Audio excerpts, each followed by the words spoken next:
नमस्कार दोस्तों, आप देख रहे हैं स्टोरी ब्लास्टर। स्टोरी ब्लास्टर में आज की कहानी अहमदाबाद से है। दोस्तों, 20 साल पहले किया बीवी का कत्ल, 15 साल बाद पकड़ा गया। पुलिस से पूछता रहा, मुझे कैसे पकड़ा।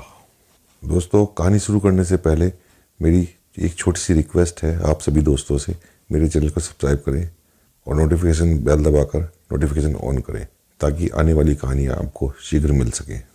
तो दोस्तों, आइए शुरू करते हैं आज की कहानी। दोस्तों, आज की कहानी अहमदाबाद के चर्चित सजनी मटर केस की है, जिसमें पुलिस ने 15 साल बाद लैंडलाइन नंबर के जरिए कातिल को पकड़ा और फिर खुलासा हुआ। दोस्तों, उन दोनों की नई नई शादी हुई थी।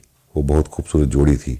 उनकी जोड़ी को देखकर हर इंसान कहता था क्या जोड़ी है, लेकिन कोई नहीं जानता था कि ये सिर्फ 3 महीने की कहानी है। हनीमून पीरियड अभी खत्म भी नहीं हुआ था कि लड़की की हत्या कर दी जाती है। सामने पत्नी की लाश पड़ी थी। पति का रो रो कर बुरा हाल था। उनकी हालत इतनी खराब हो गई थी कि उनकी तबीयत बिगड़ गई और सदमे के कारण उन्हें अस्पताल जाना पड़ा, लेकिन वह कभी वापस नहीं आया।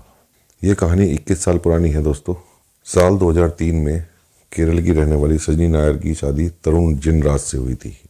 शादी को अभी 3 महीने ही बीते थे कि पत्नी की हत्या कर दी गई। यह मामला काफ़ी चर्चा में आया क्योंकि पति ने पहले अपनी पत्नी की मौत का गम होने का नाटक किया था और फिर पुलिस की आंखों में धूल झोंककर भाग गया। सजनी की मौत पर तरुण ने खूब घड़ियाली आंसू बहाए।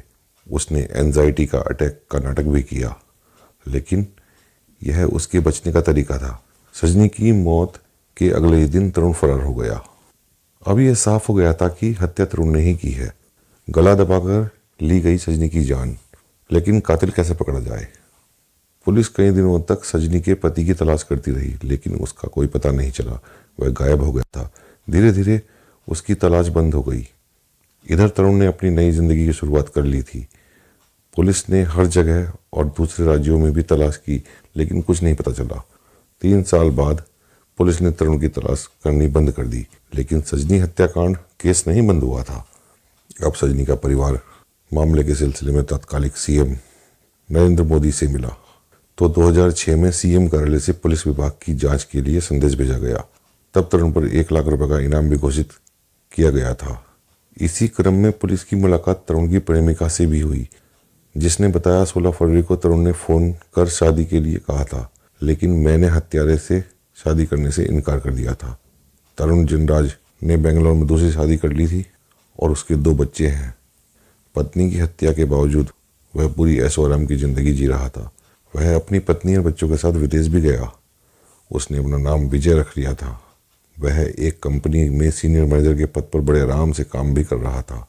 उसने मान लिया था कि अब पुलिस उसका कुछ नहीं बिगाड़ पाएगी, लेकिन सजनी का परिवार सालों बाद भी अपनी बेटी की मौत को नहीं भूल पाया था। इसी क्रम में पुलिस की मुलाकात तरुण की गर्लफ्रेंड से भी हुई, जिसने बताया कि 16 फरवरी को तरुण ने फोन कर शादी के लिए कहा था, लेकिन मैंने हत्यारे से शादी करने से इनकार कर दिया था। कई साल बाद 2016 में पुलिस को तरुण की गर्लफ्रेंड से पता चला कि तरुण जैसे शख्स को उसके दोस्तों ने दिल्ली के एक मॉल में देखा था।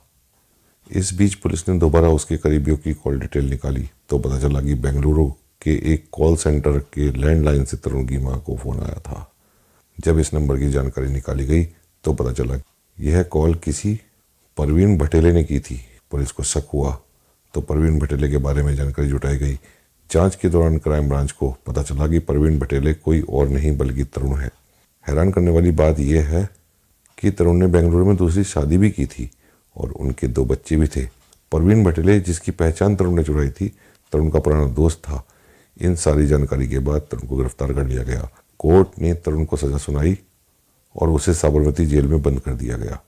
सजनी के परिवार ने भी राहत की सांस ली कि आखिरकार उन्हें 15 साल बाद न्याय मिला, लेकिन कहानी अभी खत्म नहीं हुई। दोस्तों, अभी जाइए मत, पूरी कहानी सुन के जाइएगा। दोस्तों, तरुण जिनराज बहुत चतुर था। वह लगातार जमानत के लिए कोर्ट पर अर्जी दे रहे थे। वह तरह तरह के बहाने बनाकर कोर्ट पर जमानत के लिए अर्जी लगाता रहा। आखिरकार इसी अगस्त 2023 में जिनराज जमानत पाने में सफल रहा। वह 4 अगस्त को जमानत पर जेल से बाहर आया, लेकिन वापस जेल नहीं गया। वह शातिर अपराधी एक बार फिर फरार हो गया। उसे लगने लगा कि इस बार वह पुलिस को चकमा दे देगा। वह 2 महीने तक पुलिस से बचता रहा। कुछ दिन बाद अहमदाबाद क्राइम ब्रांच को तरुण जिनराज की दिल्ली में होने की खबर मिली और फिर उसे गिरफ्तार कर लिया गया। इस बार भी तरुण को अपनी मां को की गई कॉल की वजह से गिरफ्तार कर लिया गया। दरअसल सजनी की हत्या के बाद वह किसी भी बुजुर्ग व्यक्ति के संपर्क में नहीं था। उसने अपनी एक अलग दुनिया बना ली थी, लेकिन वह हमेशा अपनी मां से बात करता रहता था। इस बार भी ऐसा ही हुआ। करीब 23 तारीख को वह अपनी मां से मिलने बेंगलुरु में आया भी था। पुलिस को इसकी जानकारी पहले से ही मिल गई थी, लेकिन उस वक्त वह भाग निकला, लेकिन फिर दिल्ली से पकड़ लिया गया। क्राइम ब्रांच का कहना है कि पूछताछ के दौरान वह फिर से भागने की धमकी दे रहा था। पुलिस का कहना है कि वह एक पेशेवर अपराधी की तरह व्यवहार कर रहा था। इस बार भी तरुण ने पुलिस से बचने की साजिश रची थी, लेकिन उसकी कोशिश नाकाम रही। वह तरुण जिनराज से जस्टिन जोसेफ में तब्दील हो गया था। उसने अपनी दाहिनी बाह पर ड्रैगन का टैटू बनवाया था और हेयर ट्रांसप्लांट करवाया था। पुलिस का दावा है कि जिनराज नजफगढ़ में 2 महिलाओं के संपर्क में था।